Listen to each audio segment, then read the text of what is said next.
Dear students, welcome to my YouTube channel. In this channel, you will learn about the various concepts of economics in short period of time. Today, we will study about the supply. Students, a factory produces 50,000 of goods in a day, and that 50,000 units of goods is the stock of goods. But we understand it as a supply. But over a period of time, at rupees 100, if the supplier is willing and able to supply out of this 50,000 only 30,000 of goods, then this 30,000 units of goods is called the supply. So stock of goods and the supply is the different concept. So supply is the quantity of goods and services that the suppliers are willing and able to sell in the market at various prices for a period of time, and it's called the supply. So in any place, the supply of goods and services are determined by the various factors, or there are many factors which affect the quantity supply. So the different determinants of supply are like price of the product. So one of the very important determinant of supply is the price of the product. So normally other things remaining the same, if the price of the commodity increases, the quantity supply increases, and if the price of the commodity decreases, the quantity supply decreases. Because at high price there is more profit to the seller, so he is willing and able to sell more of the commodity. And if the price is low, there is less profit, so he supply less of the product. So one of the determinant of supply is the price of the product. Now the cost of production. Now if the cost of production is low, that means it increases the profit of the seller, so the supply will increase. And if the cost of production is high, then it will reduce the profit of the seller and it decreases the supply of goods and services.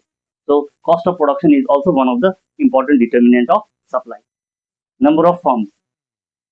If the number of firms is more, then the supply of goods and services will increase, and if the number of firms is less, the supply of goods and services is less. So number of firms also determine the supply of goods and services. Development of infrastructure.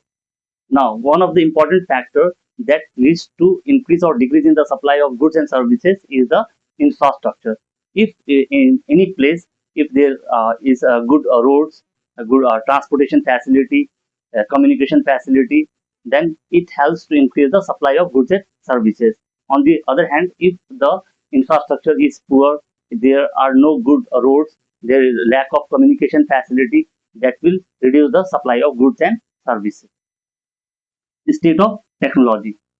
If the production of goods and services is done with the help of the modern technology, it helps to produce more goods and services as less time.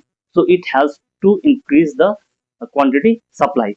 Whereas the old technology requires more time to produce goods and services.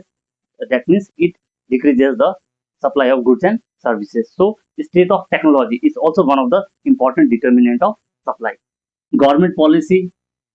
Now the government policy affect the supply, because if the government provide different kinds of like subsidy to the producer, then they are encouraged to produce goods and services, so the supply in the economy will increase.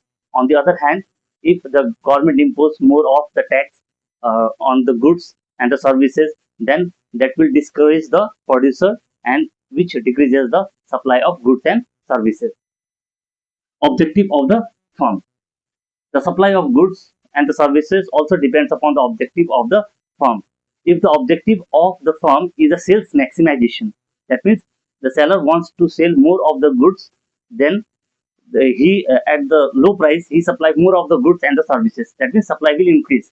On the other hand, if the objective of the firm is to maximize the profit, then the supply of goods and services will be low.